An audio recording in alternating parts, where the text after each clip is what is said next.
Greetings, welcome back to Fire Emblem Awakening the Critiquethrough. This is going to be post-commentary. I know I usually do pre-commentary, I'm doing post-commentary instead. Just wanted to play this map without having to talk. Additionally, I've noticed that I'm not always the most insightful while playing, and while I definitely think that there's a benefit to me going through the game again live, there's also... It's not part of the critique as much. Occasionally I'll throw something in there, but that's not really where it shines. So I'm just going to take this opportunity to replay this map and let you see me go through it.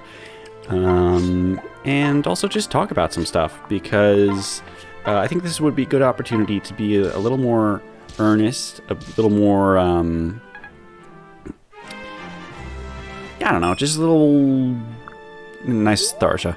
A little more... I don't even know what the word would be here. So I just wanted to talk about some stuff while this is going on. The main thing I wanted to say is that if I wasn't doing an LP of this game, I probably would have stopped playing. If not during because of last episode, then before that as well. There's a point at which it ceases, the design of this game ceases to be, just sort of thoughtless and thrown together, and starts to become contemptuous. And that's really the approach that what I took from this last episode, and the arrangement of those ambush spawns, because I had done everything in my power to prepare for them. You know, I knew they were coming. I didn't remember exactly where or exactly when. I didn't remember exactly what they would be, but I had done everything in my power to account for them being there. And as you saw at the end of the last episode, 5 of my units died. I think one was still a lucky crit. A low percentage crit. But... I skipped through it, and unfortunately I didn't record it because I was just so frustrated, as you heard, because of what happened.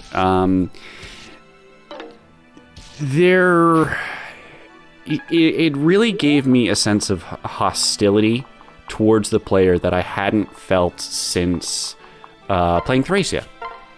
Thracia is another game that seems to treat its players with utter contempt and will actively punish them for their decisions or choices.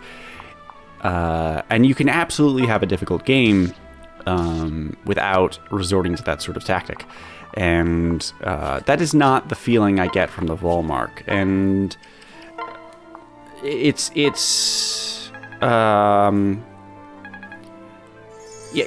just that I want to make a video about this at some point, but when a strategy game deliberately avoids or relies upon difficulty through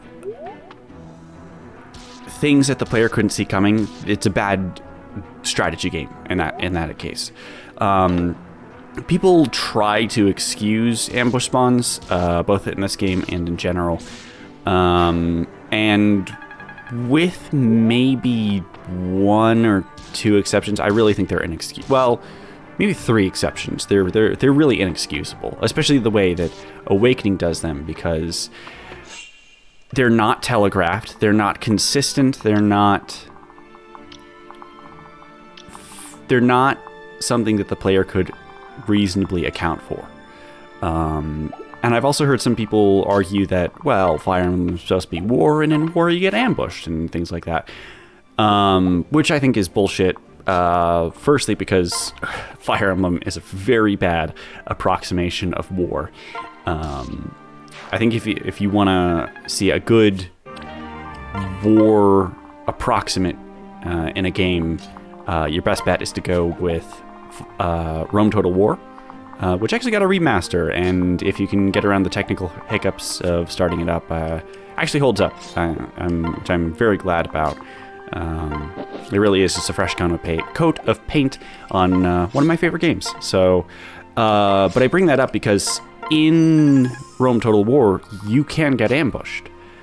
But the way the game is set up, once you get ambushed, before the actual fight begins, you have the opportunity to view all of the forces that are attacking you. You know, you can see every single unit that's going to be on the map. You don't know exactly where they're going to be, just like ambush spawns, but you know precisely what they are, what strengths and weaknesses they have. You can look up all of the traits of the enemy commanders or any other generals that are on the field.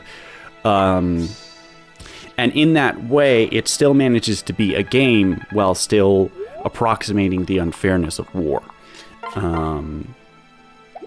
Yeah, so the way this game and other Fire Emblem games handles difficulty is just inexcusable,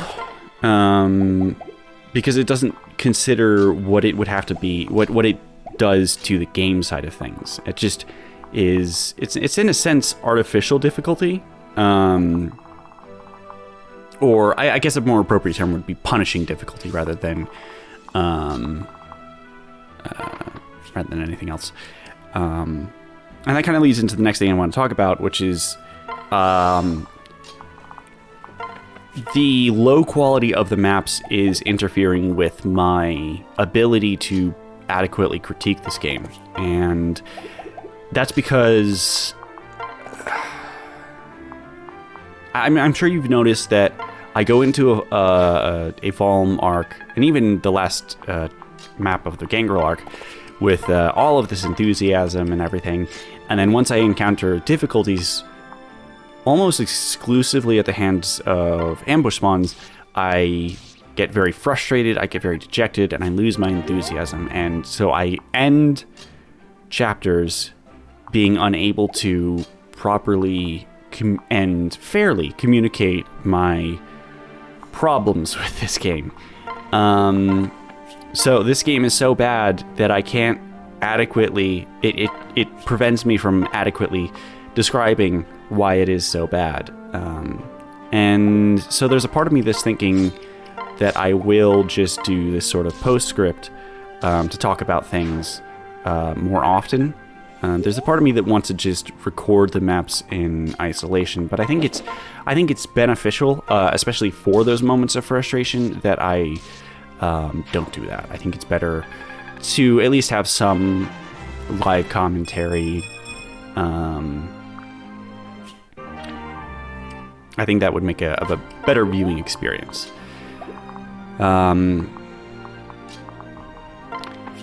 And that's most of what I have to say. I mean, this spoiler warning. This recording goes pretty smoothly.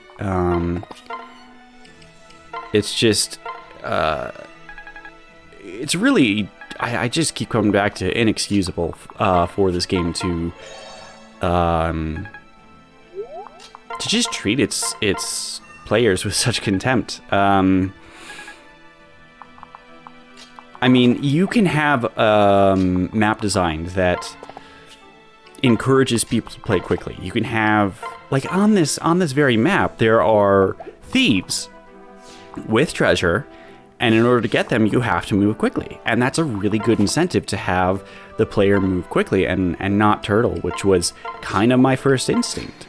But then to have ambush spawns cover wide portions of the maps with some of the most dangerous attacking enemies in the form of wyvern or falcon knights, because they're fast and strong enough. I mean, they were doubling Cordelia.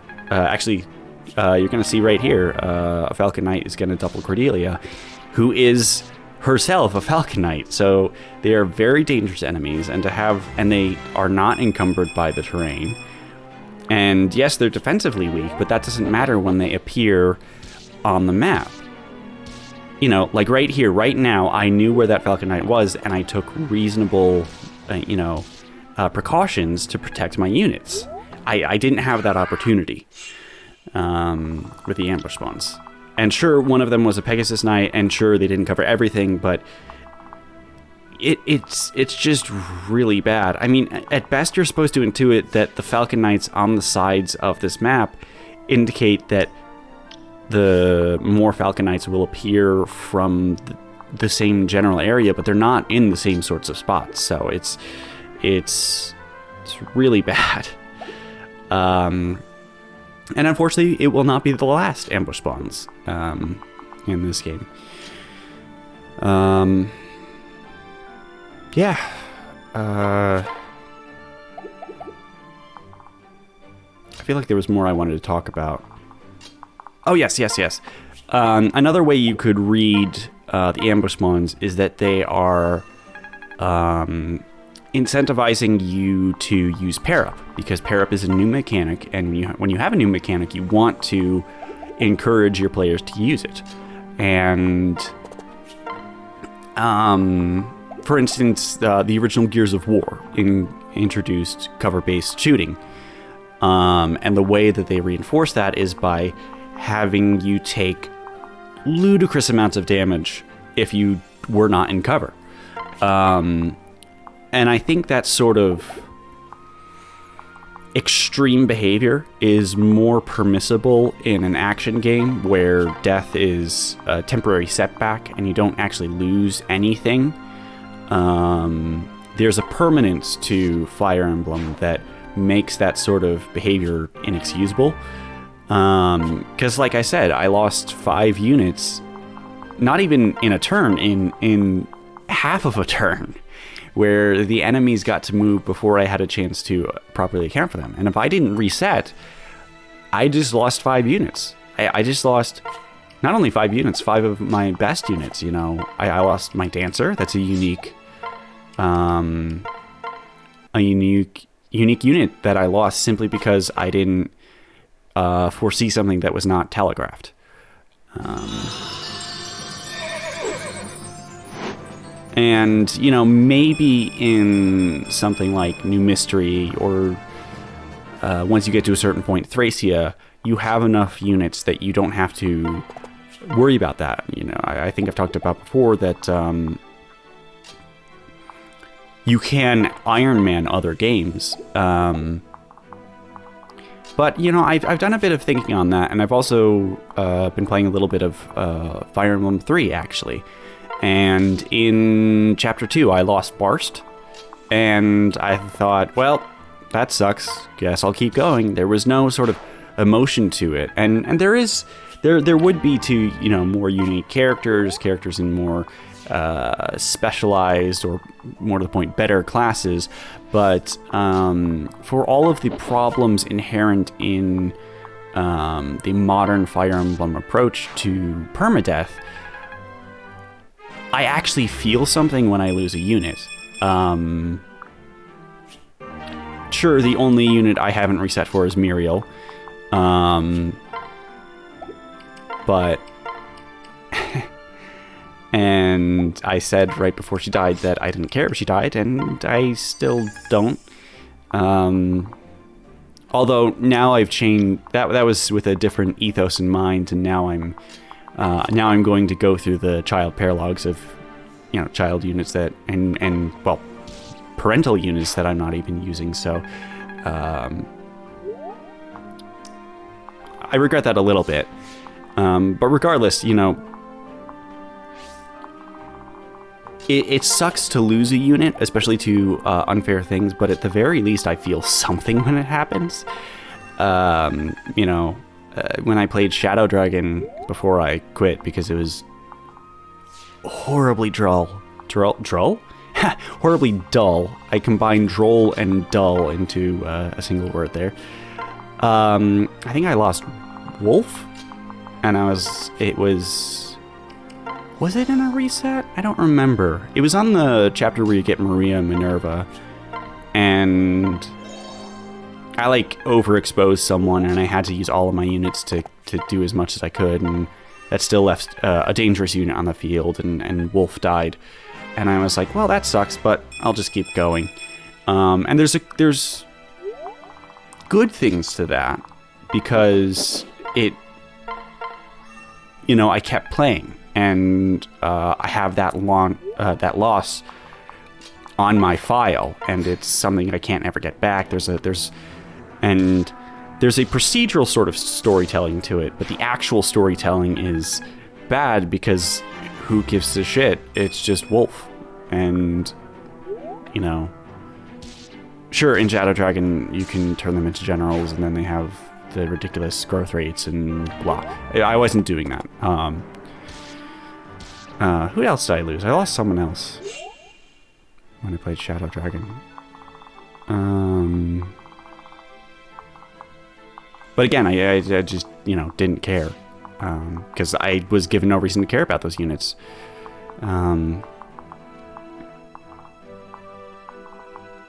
So that was a very, that was a tangent off of a tangent, but my point in all of that was, Awakening doesn't have a large enough cast where you can just replace units. I mean, sure, there's the child units, but it's not the same sort of thing. Awakening actually is a very small cast, and so each loss is a bigger proportion of the units that you could have. So it's, if the game was going to have, you know, a small cast where you're meant to be emotionally and mechanically invested in them. Sorry, I just bumped the mic. Then having gameplay where they can be very easily and, as I would have argued, unfairly picked off permanently, then there should be fast reset times or you know, well, there should be better telegraphing, but one of the things is reset times, because these maps are long, and like we're 17 minutes in and I'm playing without animations, and I'm still going pretty fast, and yeah. So having to do that all over again is a pain. So I understand people's frustrations with Fire Emblem losing its sort of the Iron Man spirit of just continuing on. But I will say that I think there's still merit to the other side of the coin, where you do reset after every loss. I think there's, if you feel compelled to do that, not only because you're invested in the characters, but because they're mechanically significant, I think there's, that itself is not without value. So I still got some time left, and the last thing I just wanted to talk about is kind of just this game in general. And I know this is the sort of thing that doesn't have a good place to fit.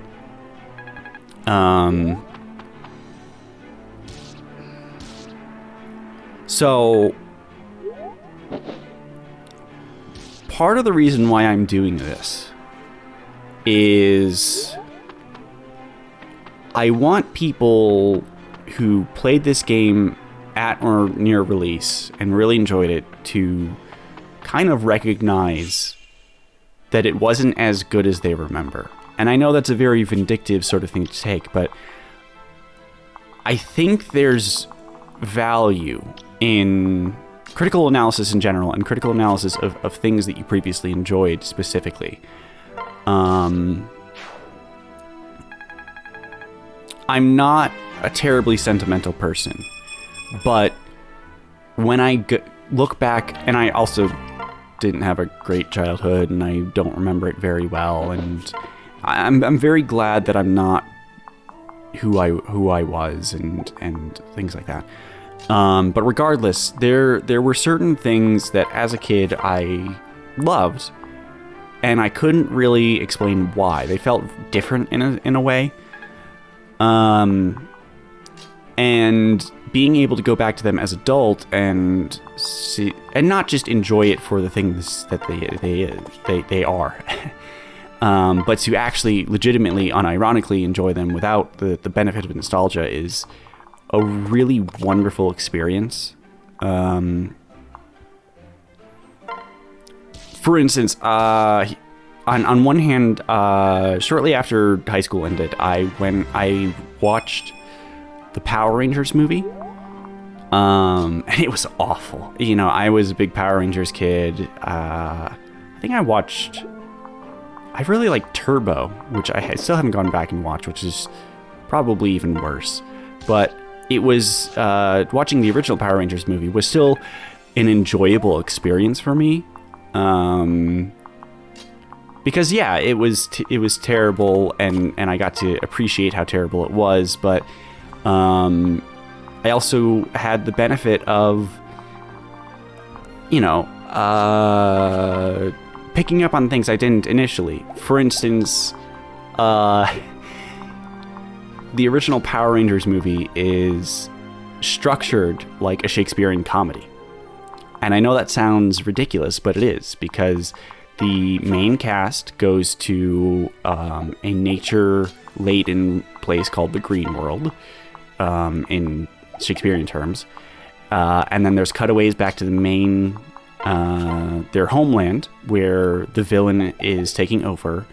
And then they come back from the Green World, they defeat the villain, and then there's a celebration. Now, in Shakespearean comedies, it's everyone getting married. But in the Power Rangers movie, they go skydiving instead. But it's, and I don't think it was intentional. I think it's just evidence of how widespread and how fundamental Shakespeare and his influences are in our culture and everything. So that's an example of like going back to something that sucked, but still appreciating, you know, how you felt at the time and kind of being a kid again a little bit. On the other hand, another movie that I loved as a kid was a little older, but was Master and Commander: Far Side of the World. And I couldn't really explain why. And even now, my love for it is partly because of my, well, I wouldn't say irrational, but my love for Age of Sail ships, you know, ships of the line, things like that. But I, some years ago, watched someone reviewing that movie because I was like, oh, I love that as a kid. Let me see. I'm prepared enough now to hear the negative things that they will say about this movie that I loved as a kid. I'm okay with that. And they said, no, this is actually a really great movie. Here's why. They explained all of it. And I almost cried watching that video because it was like, it was a vindication of sorts. It was, no, my childhood experience of loving this is actually true, and there's stuff of value there, and that was really great. So regardless, I think that I'm a big proponent in, well, critical analysis in general, and critical analysis of things that are important to you, especially. So, you know, if you love Awakening, great. I can't change that. If this was like really influential, it came out at an important time, it meant a lot to you as a kid, that's awesome. I'm glad that you enjoy that. Because you know what? Even I have like a history with this game. It's what finally got me into Fire Emblem. And I played it a bunch at release. And there's powerful memories to that. But even at that time, I was somewhat subconsciously noticing some of the flaws with it. And, you know, I spoke to someone who said, you know, I feel weird about Awakening because I like it, but none of the maps are good. And my initial thought was, well, come on, not all of the maps are bad, or you know, some of the maps are good. And then I thought about it, and certainly of the maps I've played, I wouldn't call any of them above decent. So, but then I thought, wait, how does this person like Awakening if they just said that they don't enjoy any of the the maps. And it ultimately boils down to nostalgia. That was the reasoning. And you don't have to abandon nostalgia. You don't have to abandon how you felt about something. You don't have to... Your feelings and the joy you got out of something is not invalid just because some wacko on the internet is pointing out all of its flaws. But if you say you like something, but you don't enjoy the mainline content, I think there's something missing from that statement. And I think it should, I think there's a value in putting words to what you do enjoy and what you don't enjoy. I think it's very important for you to articulate that because it allows you to better translate that to other people, and it enables you to identify what you do and don't like. And I think you can more easily find things that you do enjoy, and that's really important. And what I want people to say is, oh, I enjoyed this at release, or oh, I still love the characters, or I still have fond memories of it, but I can recognize how flawed it is, how bad it is, even.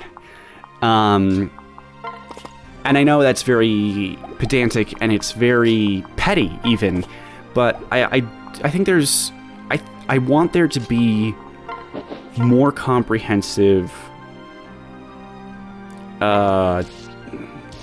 discourse, and I'm meaning that in the literal sense, not in the like hashtag discourse sort of way, surrounding games and other media and all of those things. And it's and you can oh, by the way, I should have mentioned this. You can absolutely enjoy something that isn't good, or that has flaws, or that has big flaws. I really love the movies by Akira Kurosawa, but I still recognize that he, in all of his movies, all of his female characters are either subservient or evil. I don't think any exceptions, certainly in the ones that I've seen. And that's important to recognize, and it doesn't make any of those individual movies worse. It doesn't really even make his collection something I enjoy any less. His catalog, his career, something I enjoy any less. But it is something that I should recognize. And I do recognize it. He was, and it's not just that he was a product of a misogynist culture. He helped perpetuate it, and he established it and codify it in pop culture. So we're nearing the end here, and I've run out of time on my rambling. But yeah, I hope you're enjoying this. I hope everything I've said hasn't been too, I don't even know what the word would be, too off-putting, too structureless. But yeah. And we just killed him, we just killed Cervantes, but he didn't die.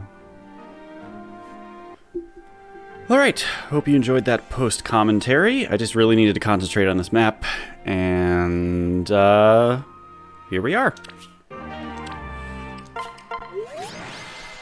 So, went pretty smoothly once you have failed 5 times, because I think one of them didn't even appear on camera. And, yeah. Faye.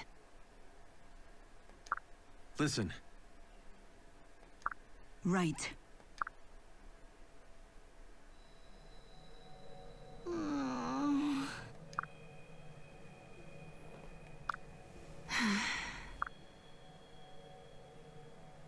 Where are you? My lady. Marth? Oh god, I forgot about that. Yeah, she's still hung up on Marth after 2,000 plus years, he really wasn't that interesting. Huh? No.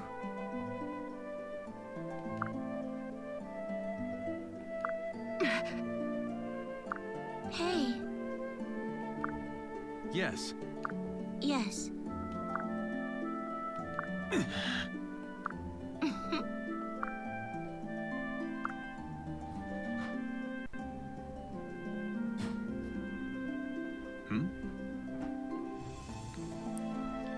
Why does Crom not know this? This is a perfect opportunity for a wet fart to ask. And then for Crom to explain. Well.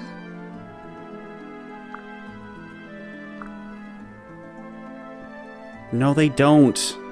They make it become the binding shield. Like, I don't care that they're bringing back the original Fire Emblem. I don't care that they're bringing, making allusions to the original Fire Emblem games. The original Arcanaya games. What I care about is them retconning it. Oh, Grima is the one the first Exile stopped. No, he wasn't, unless Grima is a new name for Medius, in which case, why call him Grima? Why call it the Awakening when it was a binding, Jesus. I see. No, it wasn't. Stop retconning this. See, like, at the same... This story is trying to simultaneously appropriate the iconography, the theming, the MacGuffins, as it were, of games past, but it's also trying to retcon it. And I think those are irreconcilable and suck. Yes. No, he wasn't. It was Medius. I really wonder if Medius is supposed to be Grima, in which case Grima's motivations got a real fucking downgrade. Or I guess Anyway, I would wonder. I'm wondering if Medius, the word Medius, appears in the script at all in Awakening.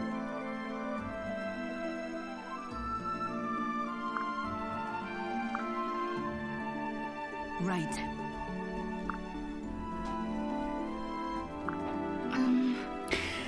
So, why... Okay. Tiki having one of the gemstones is fine. I'm fine with that. Why does some random Japanese-coded country on Valentia have a gemstone? What purpose was that for? I mean, Valentia doesn't even really factor into the story of Arcanaya, even though Gaiden was released and happens between FE1 and FE3.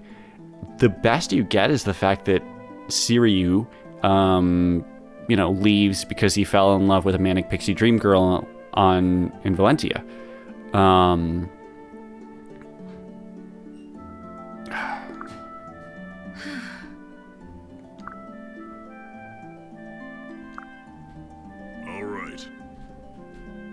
What's the schism? Why is no one asking that? Also, why is Basilio lying here? Because we find out he's lying here. What?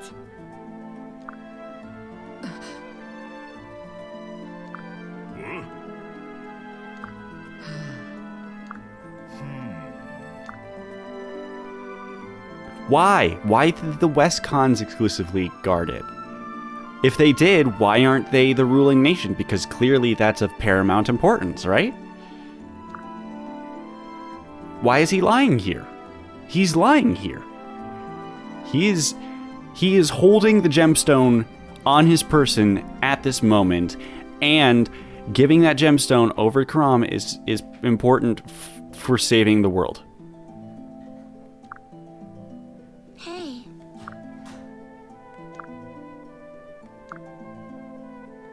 What? Yes.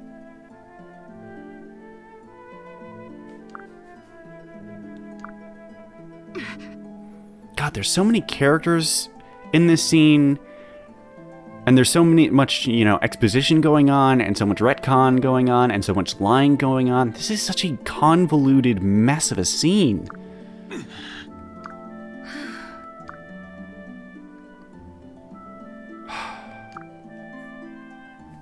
Good.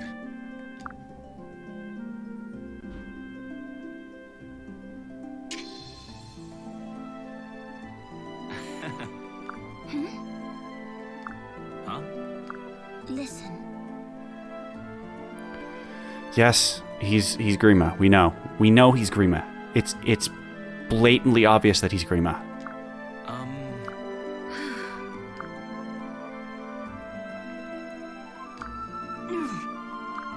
Yes.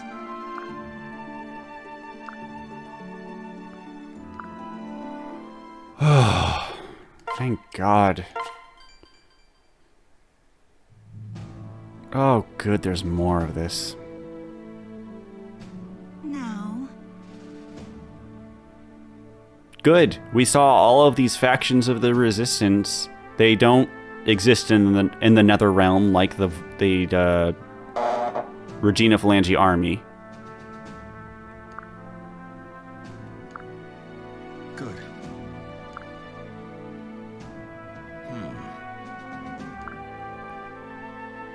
I.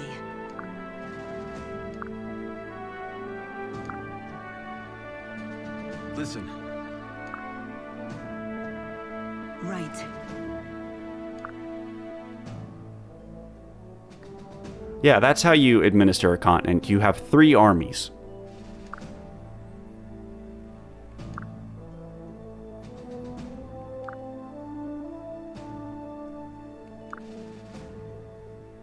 Oh my. Oh my God, I hate it. Are we gonna hear this plan? We heard the last one, and it was dumb, but we heard it.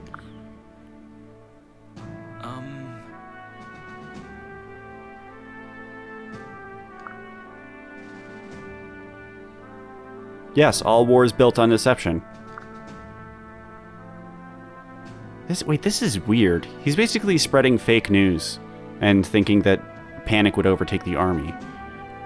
When he's... What? That's weird. Right. Right.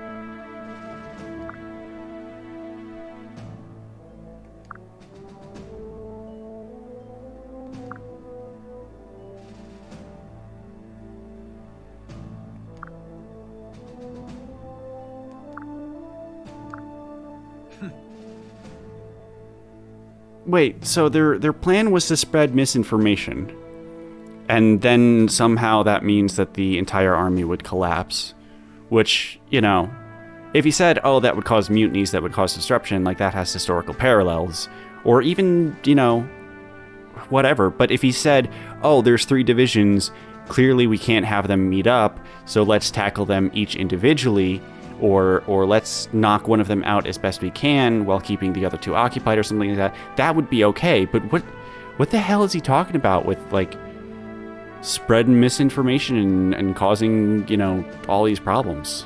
This is so weird.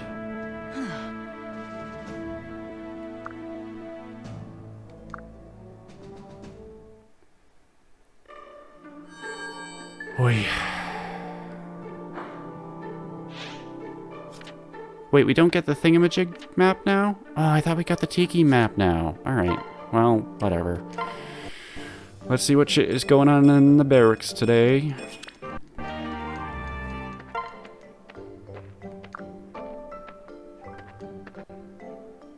Thrilling. Oh, neat. Oh, that reminds me, I gotta get stuff-a-majigs.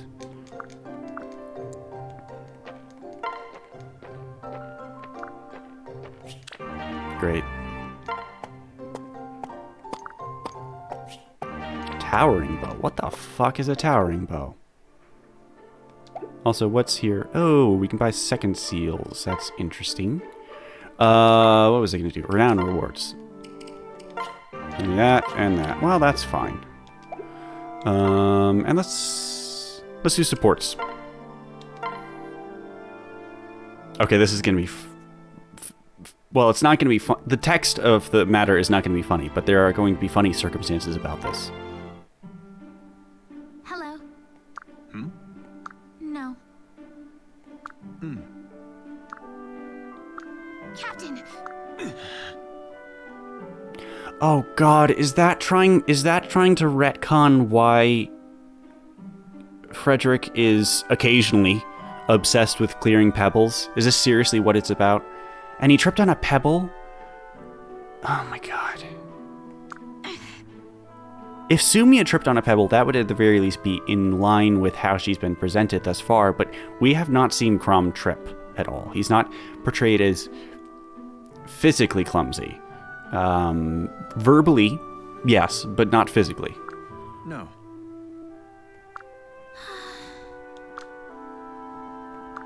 Thank you. Right.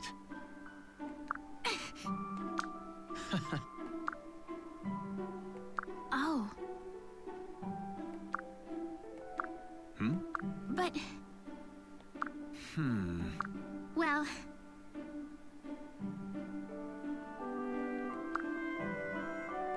What? yes. Really? Right.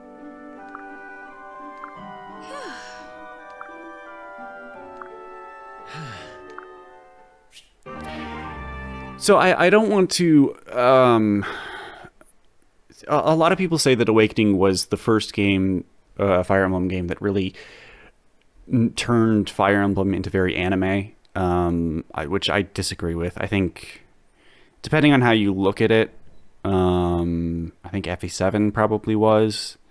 I mean, there were some similar tropes that it shared with like shonen anime, but with all those qualifiers being said, you know, giving Awakening credit, or at least dissuading the idea that Awakening was the first anime Fire Emblem, I still have to say that reads a lot like a chapter 3 of a, well, maybe like a chapter 2 of like a harem romance manga, where the main girl, who's the sweet, pure, innocent one, and then there's the secondary girl, who's the sluttier, more attractive, better one.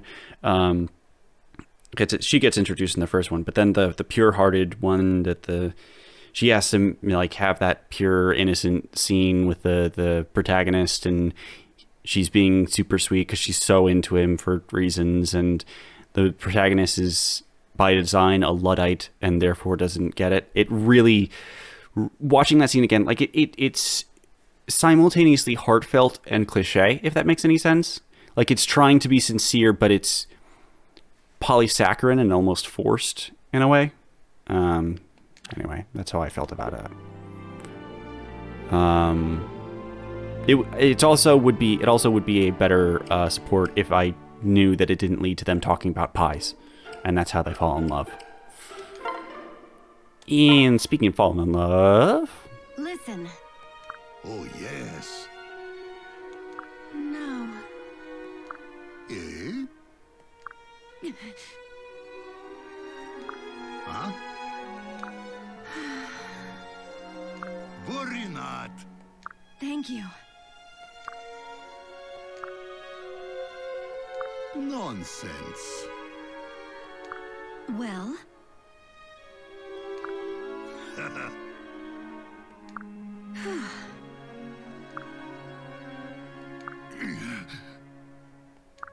yes.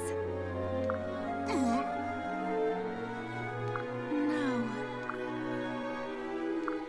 What? Listen. Huh? Well,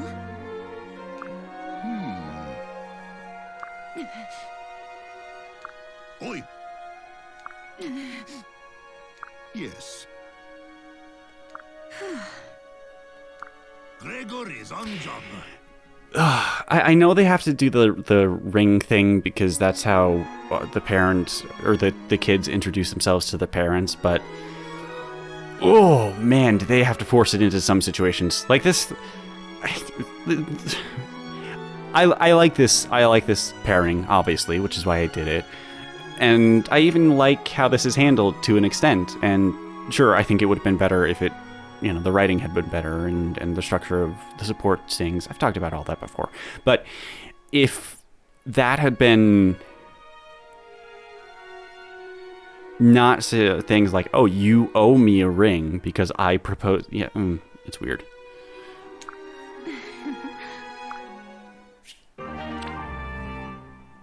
See how I'm acknowledging the flaws in something I like and saying that it's not perfect and I wish it were better, even though I still really like it? All right, that was mean. That was mean. Anyway, oh yeah. Wait a second. Does that mean we can go to...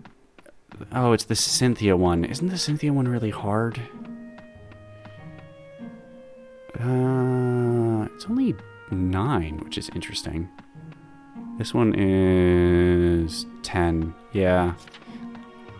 Another thing I might as well mention it now. Part of the reason why I'm not going to the paralogs immediately is that some of them are really tough. And sure, they're kind of laid out in an order that matches the deployment or recruitment order of the various mothers or fathers. But because of the freeform nature of Awakening, they can be unlocked in any order. So, for instance, Lissa is, Owain's paralog is one of the first ones, and as such, it's easiest, or rather, it's dictated to be one of the earliest ones, therefore it's the easiest. But if you don't want to pair Lissa with any of the Gangrel arc males, which I'm not doing, then it becomes a bit of a fuckabout. So, yeah. I don't get the chance to use these paralogs as extra experience because they're all too, well, maybe not this one, but most of them are too difficult for the units that I have paired up. It's freeform conflicting with structure, and I think Fates did it a lot better by having the chapters themselves scale to story progression. That was a much better system. So that's yet another way that I think Fates did Children better than Awakening, as weird as that might sound. But yeah. Anyway, this is going to be a shorter episode, but I'm going to call it here. Thank you for joining me. My name has been Jake. This has been Fire Emblem Awakening the Critique Through. Have a good one.